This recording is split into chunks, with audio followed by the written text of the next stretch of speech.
Assalamualaikum warahmatullahi wabarakatuh. Kembali lagi bersama saya Winia Oktaviana.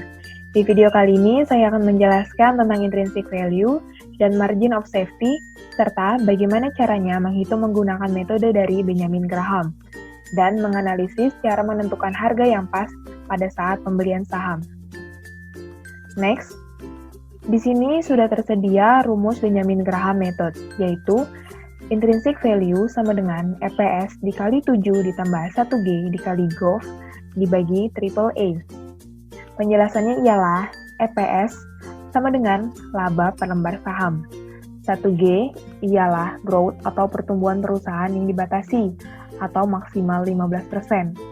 GOV yaitu tingkat risk-free rate atau investasi bebas risiko atau yield obligasi pemerintah. Serta triple A adalah kupon obligasi korporasi dengan rating triple A. Selanjutnya, bagaimana cara menghitung intrinsic value? Sebelumnya, saya akan memperkenalkan bank yang akan saya hitung intrinsic value-nya, yaitu Bank Pen Indonesia Tbk, yang sering disebut dengan Panin Bank, merupakan salah satu bank komersial dan retail terbesar di Indonesia. Didirikan pada tahun 1971 dari hasil penggabungan usaha Bank Kemakmuran, Bank Industri Jajah, serta Bank Industri dan Dagang Indonesia. Panin Bank merupakan izin sebagai bank devisa pada tahun 1972. Selanjutnya, pada 1982, Panin Bank melakukan penawaran saham perdana sekaligus menjadi bank pertama di Indonesia yang mencatatkan sahamnya di lantai bursa.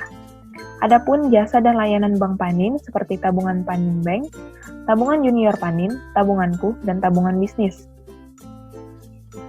Next, di sini kita harus menghitung komponen annual growth rate atau CAGR dengan rumus EPS tahun akhir dibagi EPS tahun awal pangkat 1 dibagi N-1 dikurang 1 sama dengan 138 dibagi 94,81 pangkat 1 dibagi 7-1 dikurang 1. Jika mau dijadikan persen, maka dikali 100%. Di sini kita dapat hasilnya sebesar 6,4%. Bisa kita lihat, EPS tahun akhir didapat melalui aplikasi RTI Bisnis pada tahun 2019. Sedangkan pada EPS tahun awal didapat dengan website lembarsaham.com pada tahun 2013. Jadi, rata-rata pertumbuhan Bank Panin dari tahun 2013 hingga 2019 adalah sebesar 6,4% per tahunnya. Lalu kita lihat juga di sini, kinerja keuangan Bank Pen Indonesia Tbk atau PNBN pada aplikasi RTI Bisnis. Yang pertama, kita melihat harga saham terakhir yaitu sebesar 690. Lalu yang kedua, kita melihat EPS-nya, laba per lembar saham dari tahun ke tahun. Pada tahun 2017, EPS-nya sebesar 100, lalu pada tahun 2018 mengalami penaikan sebesar 129, lalu pada tahun 2019 mengalami penaikan lagi sebesar 138. Yang ketiga, untuk dividen yield-nya, perusahaan ini tidak membagikan dividen yield-nya kepada para pemegang saham. Dan untuk ROE-nya atau return on equity-nya sebesar 8,01%, dan pada DR-nya atau debt equity ratio-nya ini cukup besar, yaitu sebesar 414,68%. Kita lihat juga, mari kita bandingkan dengan bank sejenisnya. Di sini saya memiliki Bank Mandiri Persero Tbk atau BMRI. Yang pertama kita lihat, saham terakhirnya yaitu sebesar 3.760, lalu EPS-nya dari tahun ke tahun. Pada tahun 2016, EPS-nya sebesar 592, lalu pada 2017 EPS-nya sebesar 885, pada tahun 2018 EPS-nya meningkat menjadi 1072, dan pada 2019 mengalami penurunan yang cukup drastis yaitu sebesar 589.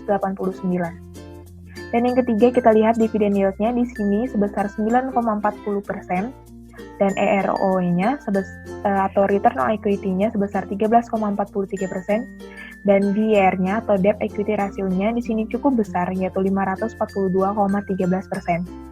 Jika kita bandingkan mana yang lebih baik, menurut saya perusahaan atau bank yang lebih baik di sini ialah yaitu Bank Panin, dikarenakan DR-nya atau debt equity ratio-nya yang cukup kecil dibandingkan Bank Mandiri.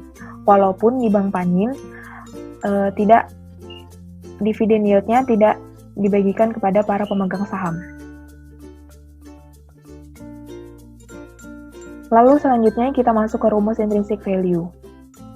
Intrinsic value ialah rumusnya sama dengan EPS dikali 7 ditambah 1G dikali GOV dibagi AAA sama dengan 138 dikali 7 ditambah 1 dikali 6,4% dikali 8,0 dibagi 11,4 sama dengan 138 dikali 13,4 dikali 8,0 dibagi 11,4.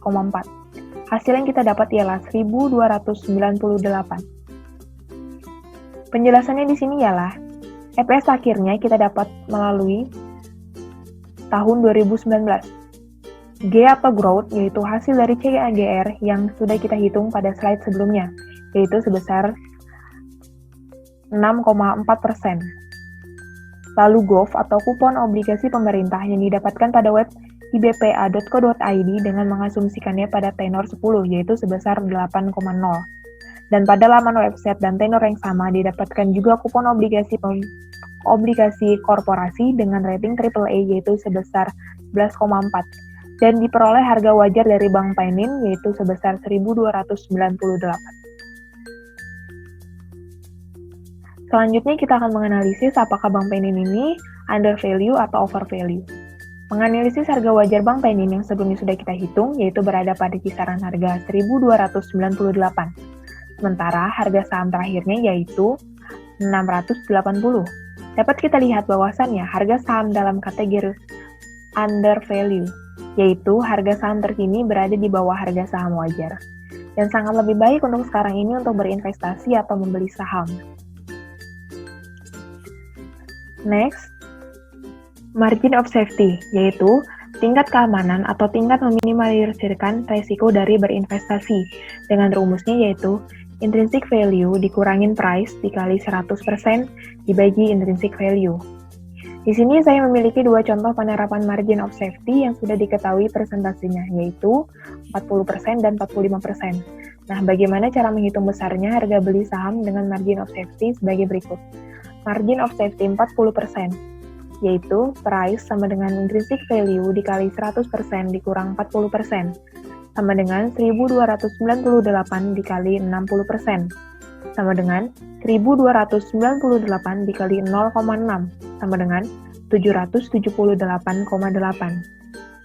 Sedangkan margin of safety 45% yaitu price sama dengan intrinsic value dikali 100% dikurang 45%, sama dengan 1.298 dikali 55%, sama dengan 1.298 dikali 0,55, sama dengan 713,9%. Jadi, dapat kita simpulkan bahwa jika kita akan membeli saham, sangat dianjurkan pada saat intrinsic value di bawah atau pada saat harga saham benar-benar murah seperti yang sudah kita lihat di atas tadi. Harga saham terkini berada di bawah harga saham wajar. Oleh karena itu, di sini sangat dianjurkan untuk berinvestasi dan membeli saham. Saya rasa cukup sekian dari penjelasan saya tentang intrinsic value dan margin of safety. Semoga apa yang saya jelaskan bermanfaat. Dan kurang lebihnya mohon maaf. Assalamualaikum warahmatullahi wabarakatuh.